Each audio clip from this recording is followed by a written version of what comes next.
One guy in first class, I'm walking on the plane, he's like, that's a dangerous strategy. And I forgot I had the shirt on. I'm like, what is this asshole saying to me? That guy's in first class for a reason. Maybe you should listen to him. You don't think he sells puts naked? I don't think he sells puts naked. Welcome to the Flow Show, everybody. I'm Chicago Sean McLaughlin. I'm the Chief Option Strategist at All Star Charts, joined by our Head of Research, Steve Strazza. We are here to we're here to live stream the market collapse. Here it is. It's coming. Here's the big crash, right, Steve? I mean, is it that bad? I guess we're trading at the lows of the day right now. We're making lows. It's all over, man. It's all over. I mean, we were just talking off air. It seems like with rates coming off the way that they have, I guess the dollar hasn't really come off yet. It's had one down day, if you're counting today. It seems like stocks should be kind of reacting a little bit better. It seems like we should have a nice bear market rally in place. You know, the nicest little short-term reversal patterns couldn't even resolve higher. Just seems like, you know, if healthcare outperformance is the most bullish thing you could point to right now, I think that really speaks to the type of environment that we're in. You know, I had a trader meet up in Colorado last night. We had a bunch of people hanging out, and we were obviously talking markets, and there were a lot of people, myself included, complaining about, you know, it's hard to make money right now, whether you're long, short, delta neutral, whatever. It's hard. And, you know, the short answer to that is, hey, man, bear markets are hard. Just because the markets are going down and you think that you're just going to get short everything, it's not that easy. The whipsaws are severe. The moves are quick, and there's overnight gaps left and right in both directions. I mean, it's a tough market to trade in. Bear markets are tough, no matter how you slice it. I couldn't agree more. I mean, in the current environment, it seems like if you're not a dollar bull, boy, opportunities are few and far between. And in bear markets too, you know, we like to focus on relative strength, find the strongest stocks in the market, kind of lean on them for long exposure. Well, in bear markets, breakouts tend to fail, right? So even in healthcare, Bristol Myers is a good example, right?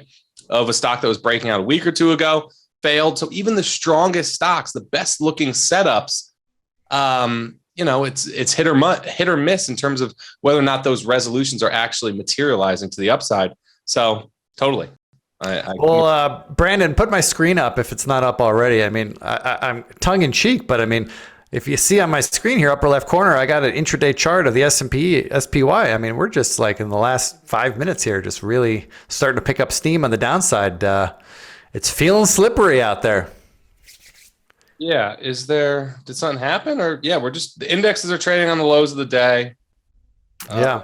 I don't know if there was like a, top of the hour announcement of some kind. Probably not. 3 o'clock Eastern is kind of a weird time for announcements, of any kind. So the only thing I see is some Fed speak. Barkin was talking about 220. So not sure that's it. Well, anyway, here we're not here to talk macro markets here. Well, we're getting a little off script. What we are here to talk about is anything that we can uncover from the unusual options activity scan.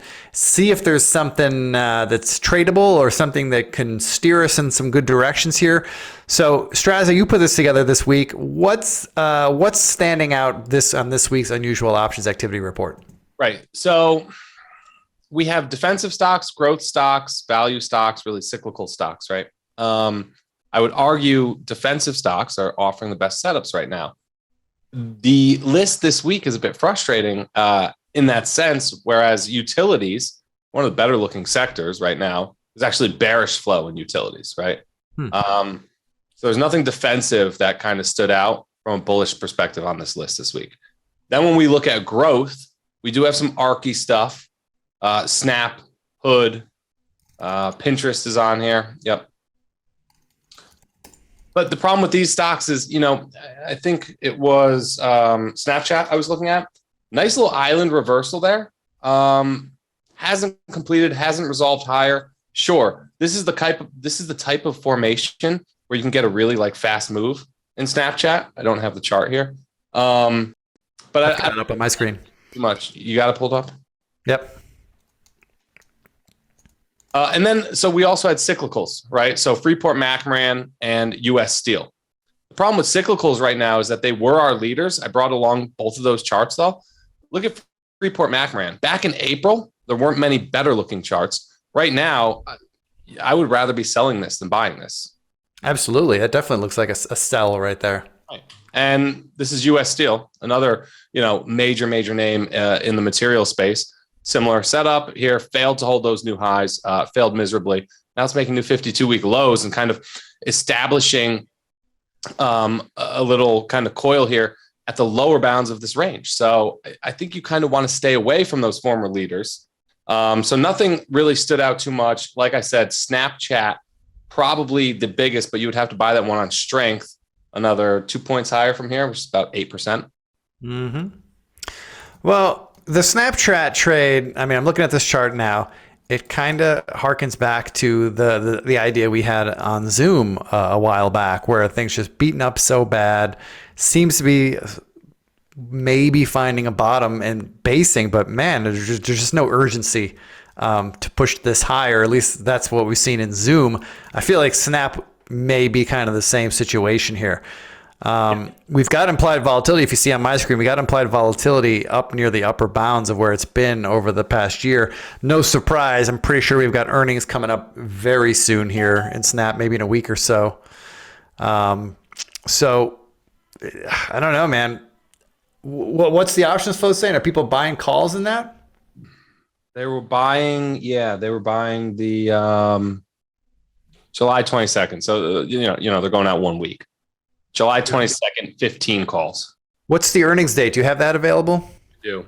So you were spot on. Earnings is just over a week from now, July 21st should be. Okay. Earnings. So we're seeing activity in the July 22 calls, right? So those people are obviously playing for a reaction from earnings.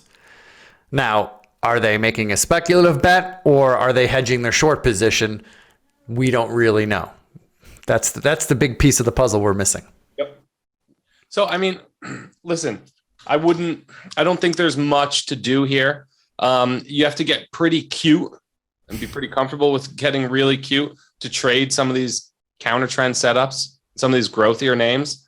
One that stood out this week is Unum Group. I would pretty much group this with, the defensive trades. This is a life insurance company. It's, inherently defensive, working on a nice base. I'll pull that up. What's that ticker? UNM? UNM, yeah.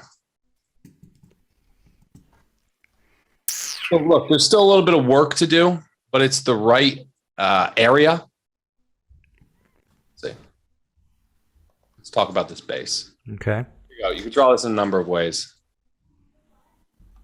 Right, got a nice little gap here. 200-day moving average curling up. Been in the base building process since summer of 2018 now. So for about 4 years, probably building up the right kind of energy for a move higher, but you really only want to buy this on strength. So now we're still kind of stuck in this range, but this is a chart that, really constructive, stood out, has a lot of bullish characteristics, a lot of stuff kind of working in its favor, short-term leadership. If you were to zoom in on this name, look, if we were to look at a bunch of charts over this time frame, you're not going to see uptrends. This stock's still in an uptrend, so looks better than its peers. But from an options trading perspective, implied volatility is not cheap, but also not incredibly expensive here. There is a fair amount of open interest in these options, especially when you go into September and December contracts. There's plenty of open interest. The bid-ask spreads are reasonable. So this can be played with options. When I bring up the chart again and I'm looking at that implied volatility, I mean, on one hand, I want to buy. I would love to buy calls in this thing. But that implied volatility gives me a little pause, and we've got earnings coming up pretty soon as well. Not as nearby as Snap, but I feel like this stock could move up and maybe threaten the highs there of, was that 37.50? Before we get to the earnings event, and the earnings event will be like kind of a binary thing, right? It's either that's going to be the catalyst that breaks it through, or that's the thing that says, nope, we're not ready yet. But if you agree with me on that, I think maybe a good trade here, at least from an options trading perspective, is maybe to sell some puts, maybe sell some naked puts. If you're not comfortable selling naked puts, maybe you sell a put spread, where you buy or where you sell, like say the 30 strike put and maybe protect it by buying the 26 puts, something like that, to define your risk. Actually, we don't have a 26 put. You could do the 27 and a half, looks like. So let's say where we're at. We're trading at 33 right now. So I'm just spitballing here, but in September options, you could sell a slightly in the money put spread. You sell the 35 put and buy the 32 put. You can get $1.35 credit for that. Look, you got to believe that the thing's going to bounce. Right, that's the play. If you don't believe that there's a bounce at hand, this might not be the right move. But if you do believe a bounce is at hand and you think that we can test these highs up here, I like selling puts here. I think I would rather just do it naked. I would probably, if it was me, if I was putting this trade on right now, probably the trade I like would be selling the 32 halves naked. Sell them for like $2. You can get like $2 for them right here, in between that bid-ask spread. But if I did not like selling naked puts, maybe I'd sell this spread, this 35-32 spread. I don't know. I'm not, you could probably tell in my voice, this is not a high conviction trade. It's not ready. So, I would totally agree with you. This is one where you want to be patient, wait. We see it all the time where strong stocks will run up into earnings, kind of make that breakout move or get ready for that breakout move ahead of the earnings release, make the breakout on the earnings. Then you can get in afterwards, once you have a decisive upside resolution above this, 3750 level, be a lot more comfortable entering there, right? Yeah. I got one more for you from the list. Let's hear it. So this is interesting too, right? Let's go back to the list. So Chewy, I'm a customer. My cats love Chewy. We order from Chewy. We're on the subscribe and save, I think. So, ooh, yeah, they love that subscription revenue. Of course they do. Love that subscription revenue. Chewy looks probably better than maybe any of these ARC components lately. Bearish flow. That's the kind of environment we're in. The strongest stocks, people don't want to buy and bet on more. They want to fade and bet on them catching lower to their peers. So one of the strongest components in that whole kind of ARChy universe, Chewy, I joke, this is just an online pet retailer. But look, here's a chart. Checked right back in at the lows from 2019 and 2020, back in May, June of this year. The stock has doubled in less than 2 months, from 22 to about 44. And now options traders are coming out and selling this. So this one has, as many reversal characteristics going on as any other of these growth names. Options traders still don't want it. I think that's evidence of the environment that we're in. Yeah, we don't have the short interest data here, but could this be one of those situations where it's a short squeeze setting up? Probably. Yeah. Well, the nice thing about Chewy, this being earnings season, is that it's already gotten earnings out of the way back in June. So we don't have to worry about that. And implied volatility has come back.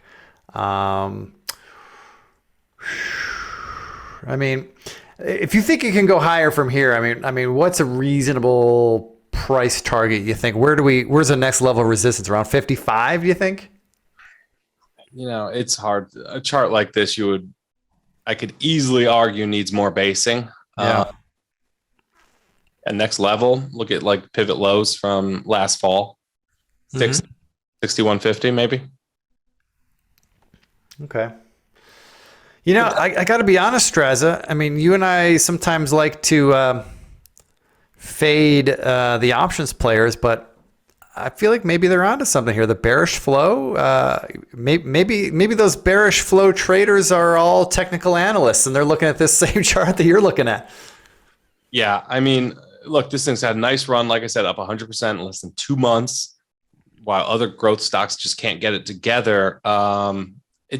In this environment, leaders have targets on their backs, right? Mm-hmm. Whether Chinese internet, biotech, broader healthcare, materials, energy. We continue to see the groups that we keep pointing out as strong, breaking down and catching lower to everything else. So I think you want to treat individual issues that are showing relative strength the same way. You know, if you're showing relative strength these days, that's great, but set your stops tight, and you want to be cautious, right? It's not the type of environment where leaders are just partying. You know, most of these leaders, it's their days are numbered. Their days are numbered, and they're catching lower to their peers. Well, you mentioned the stock has doubled in what, 3 months? Is it 3 months? Stock has doubled since 2 months. late May. Yeah. So stock has doubled in 2 months. So that being as it is it unreasonable to say that the stock from here could give back 15%? I don't think that's an unreasonable request. Stocks like this can fall 15% in a day. Right. So with that in mind, I'm looking at these September 40 puts you could buy for about $5 right here. You would need about a 15% move to put yourself in a position to definitely win on this. But depending on your timing, you know, if you bought the 40 puts today and this thing starts selling off over the next day or so, you'll start making money on those pretty quickly. And I mean, if the stock goes down to, let's say, 35, which does not look unreasonable at all, you know, we have a pretty good chance to make a little tactical gain here. I think you'd have to be quick and you have to take profits pretty quickly, as tends to happen in bear markets. But I don't hate that trade. In fact, I like this one better than the Yuma or whatever that was called. I like that more than anything else we've discussed today. Yeah, because volatility is you know, not cheap, but it's well off the highs from, if you can see on my chart here, well off the highs from the lows back in or from the stock price lows back in May. Yeah. I mean, look, you don't get very many opportunities to buy straight puts at affordable prices, because typically when you want to buy puts, the market's already way ahead of you. The markets are scared, so people are bidding up the price of puts. So you don't get too many options to just buy naked puts. I mean, look, you could always buy straight puts, right? But you're usually swimming against the volatility stream when you're doing so. In this case right now, I don't think if you wanted to buy puts, I don't think you'd be ridiculously overpaying here, and I don't hate the trade. I mean, on my chart here, you can see I got a 50-period moving average. I mean, even if the stock just came back to the 50-period moving average, it's 12 points from here. Right. I mean, if we bought puts, we would definitely make money if that happened, you know, within the next couple of weeks, for sure. Again, to play devil's advocate, this is a tough one. This is the strongest stock in this group over the short term. So you want to come out and bet it's going to go lower? Fine. Like I said, most leaders these days, their days are numbered. It's only a matter of time till they catch lower, but it takes balls to come out and short some of the strongest stocks. Yeah. Well, look, we said it at the top. We're going to finish by saying the same thing. Bear markets are hard. Trading is hard in bear markets. If you have profits, you got to be quick to take them. You got to put on trades where you know where you're getting out, and you need to honor those stops or define your risk if you're an options trader. In times like these, sometimes we just have to be in survival mode, right? We got to, we got to step up to the plate and take some swings, but we have to be in survival mode. This is not the time to get aggressive. This is not the time to add to winning positions. This is not the time to swing for the fences. It's, we got to play a little defense. We got to be smart. We got to be tactical. We got to be short term. And of all the trades that we talked about, I think I like buying puts in Chewy the best. I think that's a defined risk trade. We got some nearby levels, I think, that we could lean against risk management purposes. I think if we get above 50, that's probably, if we're buying the puts, I think if we get above 50, that's a clear signal that we're early or wrong. Either way, that's probably the time to get out. Otherwise, buying puts here, maybe buying the 40 strike in September, feels like it could be good, give us a good opportunity for a profit. And like you said, I think you said 35 for the trade to start making money. I mean, 36.50. You got some pivot lows there from January, February, March. So shelf of former lows makes sense. All right, ladies and gentlemen. Well, that's just a little brief insight into how Steve and I make the sausage over here at All Star Charts. This is how we brainstorm putting trades together. Sometimes we come up with some brilliant ideas, and sometimes we come up with some lukewarm ideas. And but hey, not to undersell this Chewy, I actually, more I think about this, I kind of do like this trade. And this might be a trade I might put on tomorrow. Stand by, stay tuned, as they say. Well, Strazza, good work as always. We've hit our time. Thanks for tuning in, everybody. This has been The Flow Show. I'm Sean. He's Steve. Thanks, Steve, for hanging out. We'll talk to you guys all next time.